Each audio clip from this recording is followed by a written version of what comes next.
আজ প্রায় ১ সপ্তাহ কি তারও বেশি দিন পর আমি তোমাদের সাথে ব্লগ শেয়ার করছি। কেন করছিলাম না এতদিন ধরে ব্লগ, বা আমার কি হয়েছিল, তোমরা অনেক প্রশ্ন করেছো যে দিদি কি হয়েছে বা কি হয়েছে, কেন ব্লগ দিচ্ছিস না, কি বৃত্তান্ত, শরীর ঠিক আছে কি না। তো তোমাদের অনেক অনেক প্রশ্নের উত্তর আজকে তোমার সাথে শেয়ার করব। তার আগে চলো ব্লগটা স্টার্ট করি এখান থেকে। আর সেই দিনের গল্পটা, মানে যেদিনে আমি ব্লগটা পোস্ট করছি আজকে, সেদিনের গল্পটাও আজকে তোমার সাথে শেয়ার করব এই ব্লগে। তো hello guys, welcome back to my channel. কেমন আছো তোমরা সবাই? আশা করছি ভীষণ ভালো আছো। ভগবানের কাছে প্রার্থনা করি তোমরা সবসময় খুব ভালো থেকো। চলে এসেছি আজকে আরও একটা নতুন ব্লগ নিয়ে এবং লং ভিডিও। আজকে ব্লগটা একটুখানি লং হতে চলেছে, তোমরা প্লিজ একটু কন্টিনিউ করে নিও, স্কিপ না করে।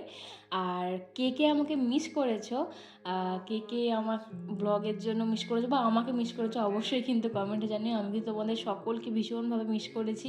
এতদিন পর ভিডিও মানে ভয়েস দিচ্ছি তো আমার নিজেরই কেমন নতুন নতুন লাগছে, অনেক মিস করছি তোমাদেরকে। আর কেমন আছো অবশ্যই সেটাও কমেন্টে জানিও। আর আজকের ব্লগটা জানো তো, যেদিন আমার বাবার বাৎসরিক কাজ হবে তার আগের দিনের ব্লগ। আর বাবার বাৎসরিক কাজের জন্য আমাদের হরিতলাতে, মানে তুলসী মন্দিরের কাছে ওখানেতে হরিনাম দেয়া হবে। মানে বাবার শ্মশানে ওখানেতে আমরা হরিনামটা দেব না, না দিয়ে আমরা আমাদের বাড়িতেই এই হরিতলাতে হরিনামটা দেব।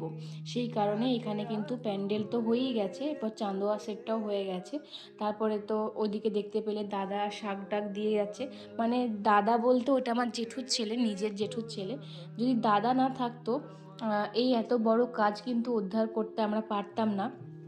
দেখো, টাকা দিয়ে দিলেই সব কিছু হয় না, কিন্তু এইভাবে দায়িত্ব নিয়েও কিন্তু অনেক কাজ করতে হয়, যেটা নিজের লোক ছাড়া বা আপন ছাড়া বা ভালো না বাসলে কিন্তু নিঃস্বার্থভাবে এভাবে কাজ করা যায় না। তো দাদা না থাকলে, আমি বারবার বলছি, দাদা সেভাবে বলা হয় না, তো আজকে বলছি, দাদা না থাকলে বাবা চলে যাওয়ার পর দাদারা যেভাবে আমাদের পাশে আছে, সব জিনিসটা করে দিচ্ছে, তো কি বলবো, এগুলোর ঋণ কোনোদিনও শোধ করা যাবে না। দাদা না থাকলে ভীষণই অসুবিধায় পড়ে যেতাম।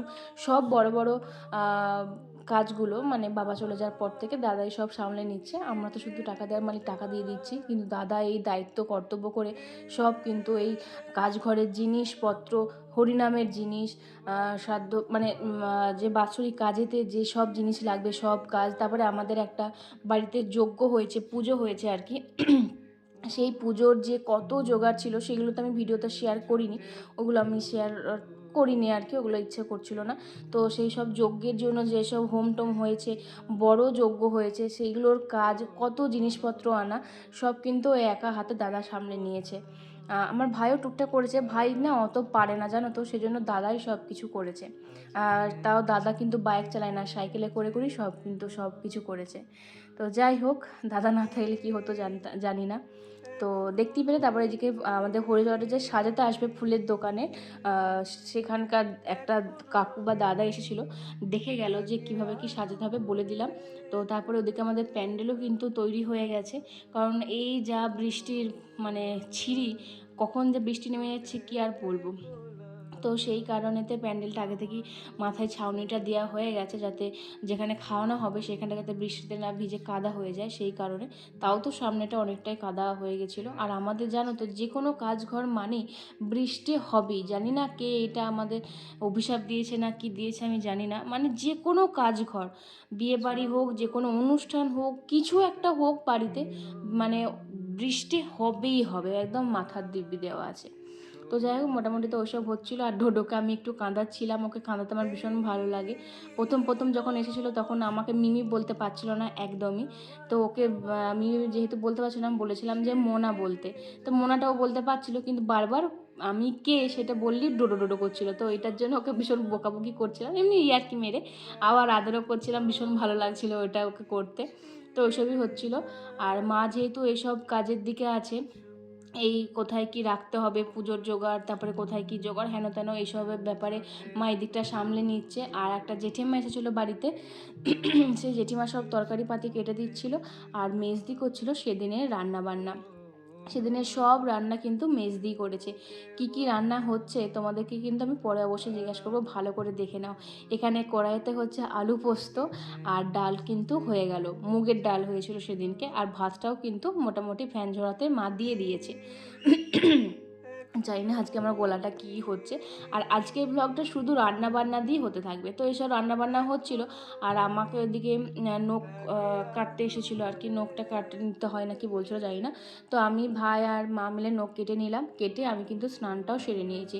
স্নান সেরে আমরা কিন্তু মা না মেজদি জানি না, কেউ একটা আলু ভেজেছিল সকালবেলাতে, সেই আলু ভাজা দিয়ে এখন সবাইকে মুড়ি দিয়েছি, মুড়ি খাচ্ছি এখন বসে বসে গল্প করতে করতে। বড়দিরা তো এখনও আসেনি, বড়দিরা বেরিয়েছে সকালবেলাতে। পুরুলিয়া থেকে আসতে যেহেতু একটু দেরি তো হবে, অনেকটাই দূরের রাস্তা, বুঝতেই পারছো। ওরা গাড়িতে আসছে, তো 3 ঘন্টা 3.5 ঘন্টা তো লাগেই। তো সেই কারণে একটু তো লেট হচ্ছে, জানি না কখন এসে পৌঁছাবে। তো তার আগে মেজদি কিন্তু আজকে তাড়াতাড়ি করে ঝটপট রান্নাটা সেরে নিচ্ছে। মুড়ি খাওয়া হয়ে গেছে, মুড়ি খাওয়ার পরে আমরা কিন্তু চলে এসেছি আবারও রান্নাঘরেতে। তো এখন কি হচ্ছে বলো তো, এখন হচ্ছে শাক ঘন্ট আর বড়ি দিয়ে সাঁতুর। আমার এত ভালো লাগে বড়ি দিয়ে শাক ঘন্ট খেতে, আমার ভীষণ ভীষণ ভালো লাগে। এখনও মেজদি বলছিল যে এখন বড়িটা কেউ দেয় না, একটু পরে দাঁড়া। আমি বললাম যে দিয়ে দে, আমি ভিডিওটা করছি যেহেতু, এখন দিয়ে দে, আবার পরে করবি। বলছে যদি রান্না খারাপ হয় এটা কিন্তু তোর দোষ হবে, আমার হবে না। আমি বলছি আচ্ছা ঠিক আছে।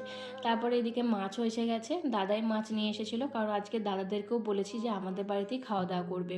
মানে আমাদের এরকমটাই হয় জানো তো, মানে কোনো কাজ ঘরেতে, নিজেদের কাজ ঘরেতে আমরা কিন্তু 2 ঘর মিলিয়ে খাওয়া দাওয়াটা করি, বেশ ভালো লাগে। তখন যখন যতই মন খারাপ থাকুক না কেন, মন খারাপের কাজ হোক না কেন, মানে সবাই মিলে যদি একসাথে থাকি, খাওয়া দাওয়া করি, একটুখানি কিন্তু মনটা অন্যদিকে যায়, ভালো লাগে, সেই কারণেই আর কি।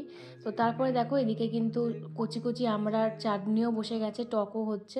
মানে আজকে কত কিছু পদ রান্না হলো, তোমরাই কিন্তু আমাকে অবশ্যই কমেন্টে জানাবে কি কি রান্না আজকে হলো, ঠিক আছে। তো এই রান্না করতে করতে মা কিন্তু ওই সবের কাজ সারতে সারতে ডোডোকে স্নান করিয়ে দিয়েছে। তারপরে মেজদি যেয়ে আবার জামা প্যান্টগুলো পুড়িয়ে দিল। কোন জামাটা বার করে গেছিলো, মা বললো না এই জামাটা ভালো লাগছে না, অন্য জামা দে।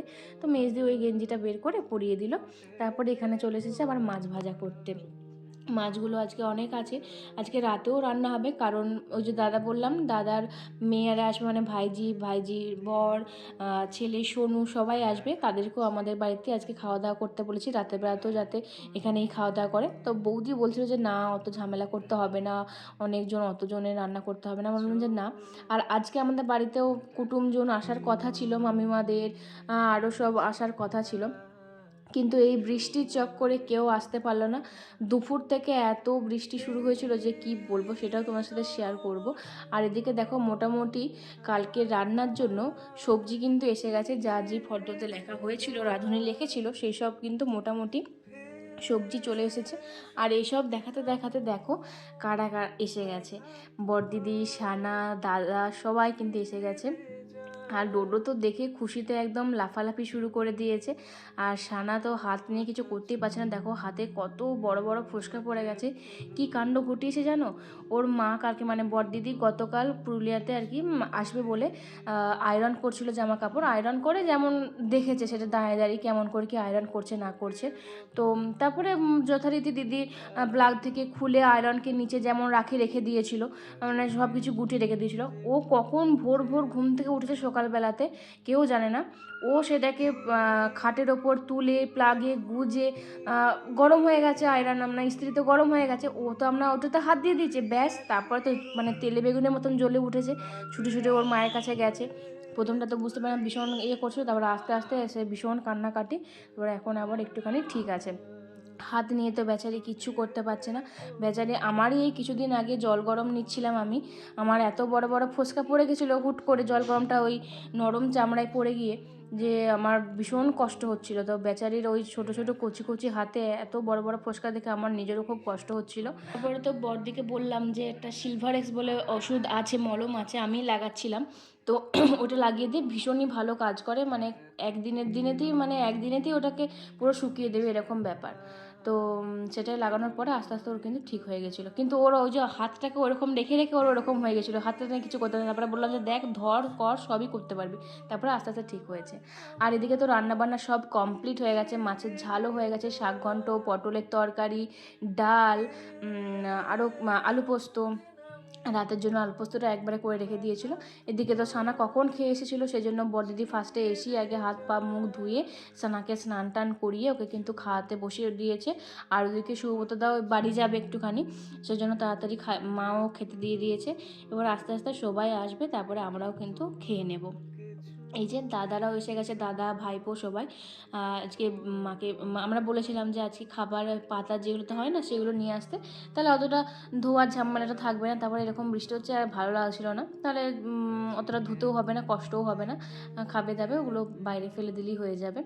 তো মোটামুটি সবাই বলছিল রান্না ভীষণ ভীষণ সুন্দর হয়েছে, আর আজকে সব রান্না মেজদি করেছে। আর সত্যি তাই, এত সুন্দর রান্নাগুলো হয়েছিল, পুরো কাজঘরের মতন খেতে লাগছিল, ভীষণ সুন্দর। তো এইভাবেই আজকে সারাদিনটা মোটামুটি এরকম খাওয়া দাওয়া করে কেটে গেল। এই যে বৌদি এসে গেছে, তারপরে দিদি স্নানও করে নিয়েছে, এদিকে ডোডোও খাওয়া দাওয়া করেছে, ডোডোকে খাওয়া দাওয়া করিয়ে দিদি ঘুম পাড়াচ্ছে, আমরাও বসে আছি এবার খাওয়া দাওয়া করবো। আর তা করতে করতে দেখি বাইরে প্রচণ্ড মেঘ, মানে মেঘ বলতে এত মেঘ, মানে পুরো চারিদিক অন্ধকার। তখন বাজছে ঘড়িতে 2টো, এরকম 1:30 কি 2টো বাজছে, 2টো বাজবে তখন। মানে এত মেঘ ধরেছে, আর মনটা এত খারাপ লাগছিল যে আমাদের শুধু এটাই মনে ছিল যে কোনো কাজ করাতে আমাদেরকে জল হতেই হবে। মানে কি এটা কি ধরনের আমি জানি না, ভীষণ মন খারাপ লাগে, রাগ হয় ঠাকুরের প্রতি যে কেন এরকমটা হবে, এত কিছুর পরেও কেন এই জিনিসগুলো আমাদের সাথেই ঘটে। তো যাই হোক, বৃষ্টি তো শুরু হয়ে গেছে। আর এদিকে যে যজ্ঞটা হয়েছিল সেগুলো সব ইটগুলো, মানে যে হোমটা হয়েছিল সেগুলোর ইটগুলো সব কিন্তু এখন রেখে দেওয়া হচ্ছে, কারণ এখানটা তো ফাঁকা করতে হবে, এরকম করে থাকলে হবে না। তারপর আমি আর ভিডিও কিছু করিনি, একটুখানি শুয়েছিলাম। প্রচণ্ড পরিমাণে বৃষ্টি হচ্ছে বাইরে। আর এদিকে দেখো সানার বড়দি গেছে একটুখানি বাজারে জামা কাপড় কিনতে মায়ের জন্য, আমাদের জন্য। তো সেই ফাঁকেতে সানা যে জামাটা পরেছিল সেটা খুলে গেছে, তো ওই জামাটা ডোডোকে পরিয়ে দিয়েছি। কি কিউট, একদম পচা লাগছে, তাই না? তো ওটা নিয়ে ভীষণ হাসাহাসি করছিলাম। তো তারপর এদিকে দাদারা সব এসেছিলো এই তুলসী মন্দিরটা সাজানোর জন্য। দেখো কি ভালো, কি সুন্দর করে সাজিয়ে দিয়েছে। আমি পরে সকালবেলা আরও ভালো করে দেখিয়ে দেবো, এখন হয়তো আর দেখাতে পারছি না।